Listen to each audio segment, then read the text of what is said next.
The LA Clippers are 7-1 in their last 8 games, and that one loss came to the Oklahoma City Thunder, which they only lost by 1 point. Kawhi Leonard and this team right now just seem like they're on pace and getting ready to go on a massive run in this year's NBA playoffs, as everything seems like it is connecting right now. And in this game, man, Kawhi Leonard is starting to really look like Kawhi Leonard. 31 points, 10 of 14 from the field. And look at this play here, just a pull-up 3 over Keon Johnson. And what I wanted to do in this video is kind of break down everything we saw in this game, Kawhi, James Harden, and how they were able to demoralize the Brooklyn Nets on the road in Brooklyn tonight. Before we dive in, hit the like button and let me know what you guys think about the Clippers. Let's dive into some film.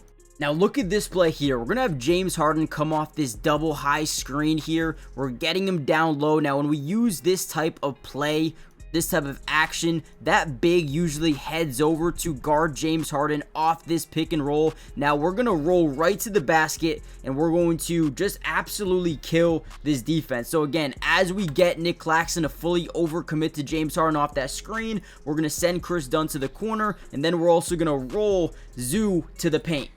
Now, as that happens, perfect. Nobody covers him because D'Angelo's put in a tough spot. He doesn't know whether to guard the rolling big or the popping three-point guy in Chris Dunn. And Zoo gets a massive dunk here. Great read by James Harden off that high or double high pick and roll. Beautiful job. And in this second quarter, they went on a 42-21 run. And after that, the game was pretty much over. Now, my favorite thing about this Clippers team is the way they play defense. They are ruthless, they are killer, and they will do whatever it takes to force turnovers. They had 11 steals in this game, and here was one of them. Kawhi gets one, fast break, easy points on the other end, right? But look at how he does it. They're going to set up this little DHO. They're going to try to hand it off to D'Angelo, and he just plays that passing lane, rips it through, and creates a fast break opportunity. When Kawhi Leonard is playing at his very best, this team is unbelievable. All right, so here's another interesting play. You get James Harden at the top of the key. They're going to just send two. They're trying to trap the ball here. They're basically saying, let's get the ball out of James Harden's hands.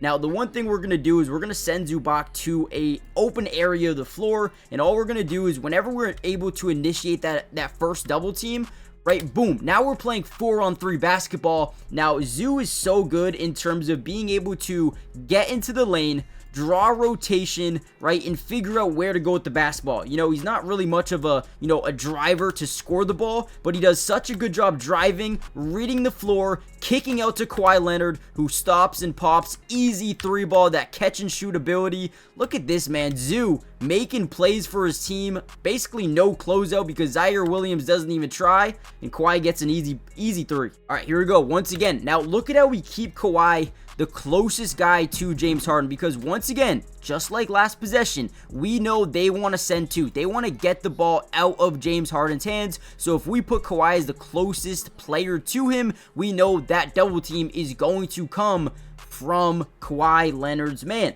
So all we do here is attract that double. Now we're spacing out the floor. Look at this. We're going to send Chris Dunn to that right elbow. We give space here for Kawhi Leonard, and James Harden just kicks it over to Kawhi. Now we get this 1-on-2 opportunity as Kawhi just says, hey, if you're going to give me this much space, I'm going to shoot this all day, every day. Drains another 3. Like I said, if Kawhi Leonard is playing at this type of level, good luck. I don't care who they play in the playoffs. Good luck. This dude is an absolute monster, and it feels like that old Kawhi is back.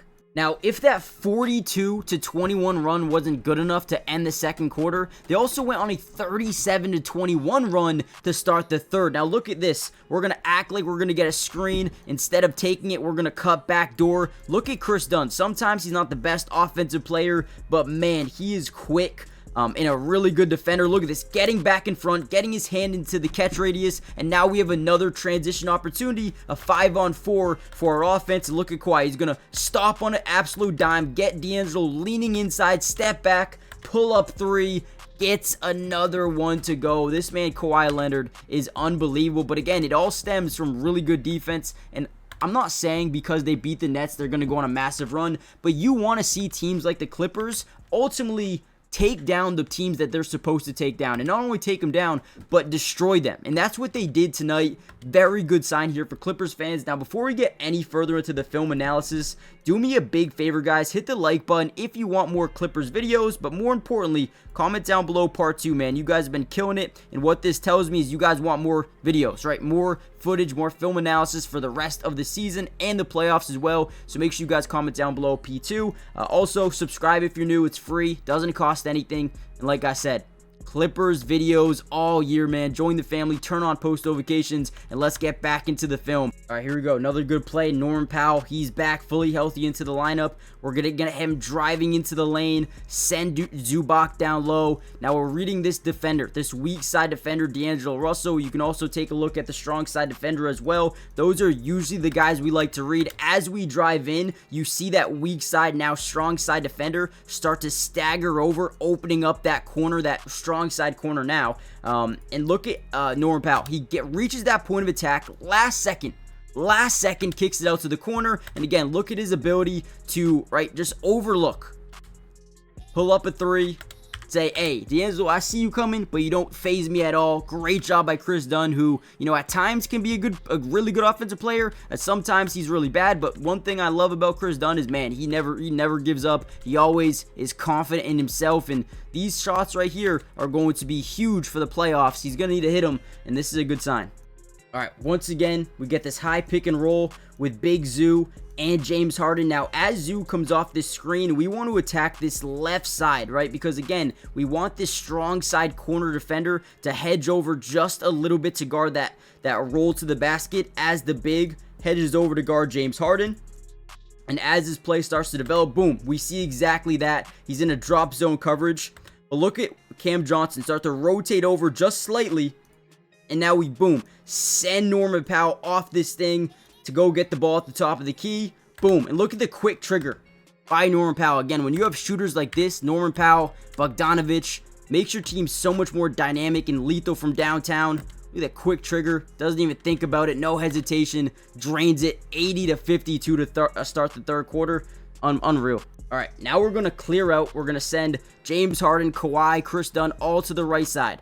We want to have this high pick and roll with no strong side players at all, okay? So now we're really focusing on setting the screen, rolling to the basket, and trying to attack the big off the screen, leaving a mismatch down low. So watch this play as Norman Powell gets off this screen. We're going to rotate the entire defense over from that weak side. You see a bunch of guys rotating over, which is exactly what you want. But watch Norman Powell. As he gets around this corner, he's going to see not one, not two, but three defenders overcommit to him. Look at this pass. Unbelievable. You get an up fake from Zoo, gets Claxton up in the air, and throws down a dunk. This is a perfect example of how you run the high pick and roll to exploit their paint defense as the big man overcommits to the ball handler. Great job, and a great up fake by Big Zoo here, man. Let's go. I'm telling you, this offense is becoming elite as they build chemistry together. And at this point, the game was pretty much over. Up by 30, James Harden, pull up three in transition. Night. There's 6 minutes left to go in the third, and I wrote it off. Nail in the coffin. Game over. Kawhi had 31 points. James Harden had 17 and 6 assists. You had Patty Mills off the bench, score 14 in 7 minutes. I mean, this was a fun one to watch for your Clippers fans. Guys, hit the like button, subscribe, join the family, turn on post notifications, and comment down below P2 if you want more of these breakdowns. And I'll see you in the next one. Peace.